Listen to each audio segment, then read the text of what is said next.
Hey folks, I am back. It's been a while, but things, they happen. I'm coming back now though with something I'm so excited for. I'm kind of obviously not my normal workspace. It's a little temporary setup right now, so the lighting might not be great, and I just hope the audio is good, but we will see how it all goes down. So, Illuminators. This is a line from Monogram where they took some of their popular mostly snap together models, and they basically made them neon colors, made them black light glowing. And I remember seeing these on the shelf at a little local store as a kid, and I always wanted one, but I always wanted something else just a little bit more. So we're going to do this Luminator. Now, I kind of thought maybe it was clear pink, which I thought would be awesome, transparent neon pink. But it might not be. We're gonna have to find out when we open the box. I was able to get this one on eBay for more than I wanted to pay for it, but I got it. It has ended up being one of my absolute favorite aircraft of all time. I think it's beautiful. If you have never seen one, and I know you can see videos online, but if you have never seen one face to face, standing on the flight line, watching this thing take off with full afterburners lit, and 4 engines just pouring flame out of the back, you're missing out on some of the best things in life. So let's get into this and see exactly what this kit brings us. Now this kit, I say vintage because it really is. This particular molding, and well, not molding, but this boxing of it was from 1991. But it is just basically repopped in different color plastic of the original 1980 molds when the B-1 was a new aircraft. So it's not going to have all the detail, and it's not going to have all of the fanciness of one of the new 1 to 144 scale B-1s. It's not going to be as modern. It's not going to have all the features like the Academy one, for example. It's great building right now. There's some others. So this is more fun because it's old.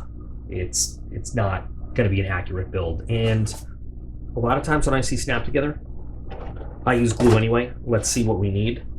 Oh, it is transparent. That's cool. But it is, well, I don't know. You cast your votes. Is this an orange or a pink? I'm not exactly sure. Could go either way. But hang on. Oh, that's cool. I know it's going to look like a bright blob on the screen and not give us exactly the look that I see on the video, but that is awesome. And like I said, even though it's going to be inaccurate, it's going to be a little short on detail. It's just so cool to have, and that's all I care about right now. We've got the darkened windscreen, just like on the real plane. Now these are some crazy decals. Maybe we'll put them on if it was a solid color, if it was not translucent or transparent. I was thinking of looking at using the decals. I was toying it over after I saw this, of course, but now that I know it's transparent, I think I'm going to use no decals at all. It's got, well, let's open up the bag. I get a lot of secondhand older kits, and a lot of them have been opened, because the original owner wanted to look at it. That's what I do when I get a kit. I want to look at it. But I'm really happy to get this one brand new, unopened. So you can see an interesting thing they did for difference in panels and shadings. Some are just a little bit translucent, a little bit foggier, and some are just straight up transparent. I think that's really an interesting way to do it. You can see the raised panel lines, very 1980s style. I can already tell there's some things that are not going to be on this bomber that should be on this bomber, like the ALE 50 dispensers and lots of antennas and vortex generators and all that stuff. But I'm just like, again, I'm still so happy just to have this. This is probably for the whiskers, just pops right in. Interesting that the landing gear door would be the transparent parts on the bottom, and then space for a stand, which I definitely am going to use this time. And now that they're out of the package, this also happens to be a very bright UV light, which might be why it's basically making it look like it's on fire. But if I can just get, yeah, there we go. Love this. Then we've got engine nacelle bottoms, engine nacelle tops for the stand. These are your F100 series afterburner turkey feathers. It's been so long since I did this. Sorry, I'm catching back up. We've got stabilators, again, part transparent, part translucent. Don't care how they chose to do it, it's cool.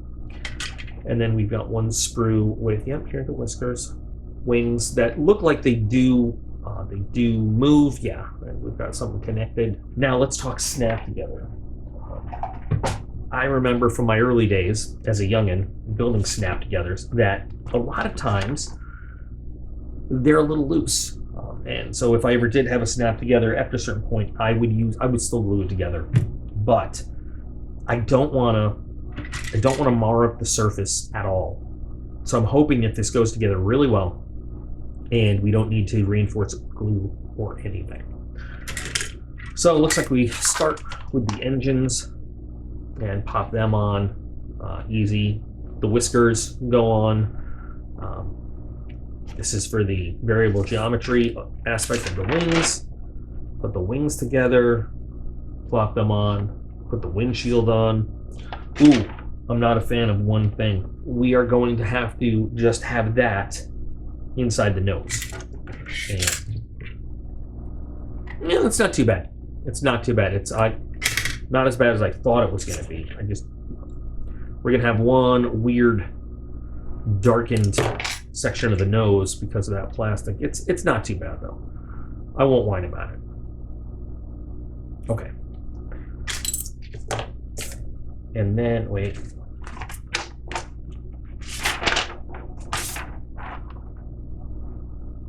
So we plant the wings in, connect the stabilators to the vert, put them together, pop them on, and that's really done. Unless we want to put this flaming green eagle on it, which I don't think I want to do. So this should be done pretty fast. This should just be one decent length video. Hoping that the sprue gates are going to leave a nice, I'm going to do a little bit of cleanup, but it really shouldn't be that bad at all.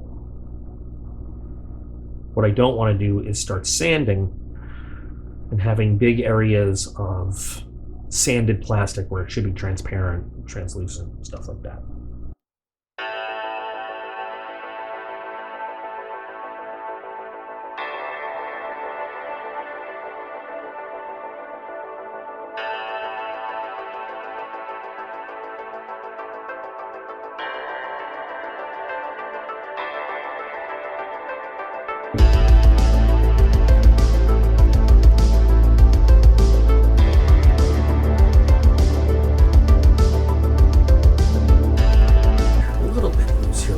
Benefit from a drop of glue. If I need to do something like that to hold it together really well, I'll do that after I'm done.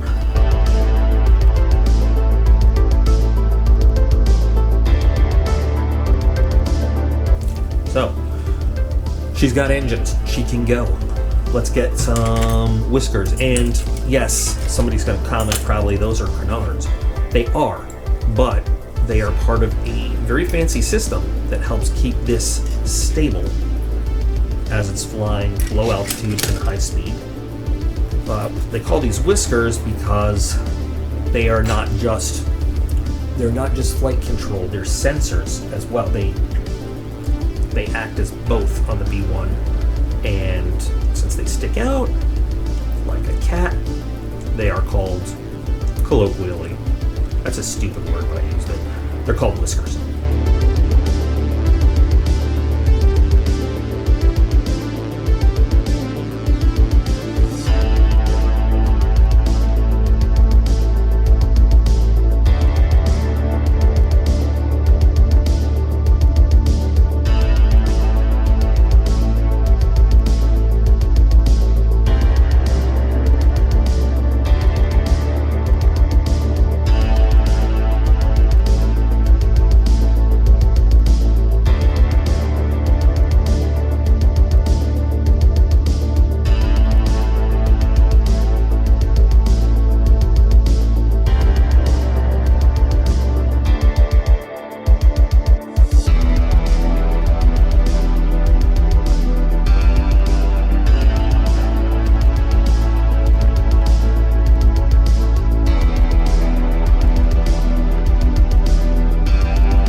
screen on. And what's actually kind of cool is when you look at it all together, it's not too far a contrast from the rest of the plane. As you're just looking at it under the lights now. I'm sure if you were just sitting, you'd notice, but there was one locator pin right there that helped us line that up, and then these little overhead windows snapping to the top of the fuselage. So cool. Little bit of misfit right here. The leading edge extensions, but I'm not gonna go crazy about it. Again, just gonna. You can hardly really notice just looking at the plane.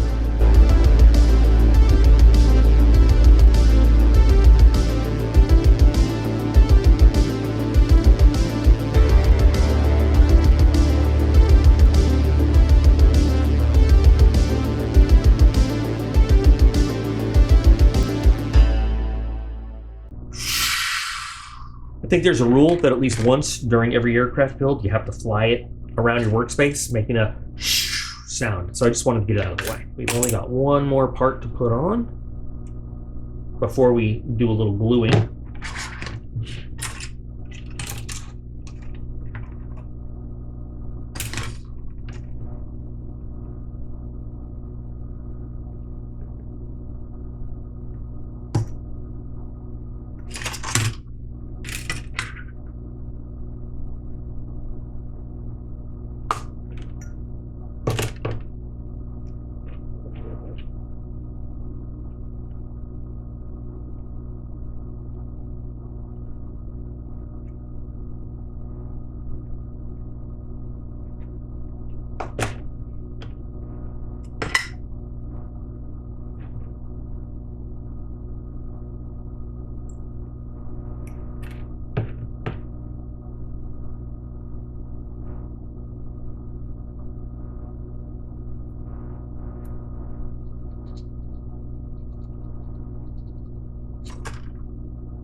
Pretty secure little joint. And now we are mission complete. And I'm so happy that I spent a few more dollars than I really wanted to on this kit, because it just makes me so happy to have another B1 model, but also just something from my childhood that I thought was so cool. And it's so different. Just looking at it like this, trying to do like a, see when I shine it right on it, can't see anything. But if I put the, if I put the light sort of near the camera up there, now you can actually see it glow like Rudolph's nose. Very cool, very cool. I think this is definitely worth getting. All right, let's do a little glue and try to keep it very conservative so that we don't mar any of the plastic up.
here she is finished.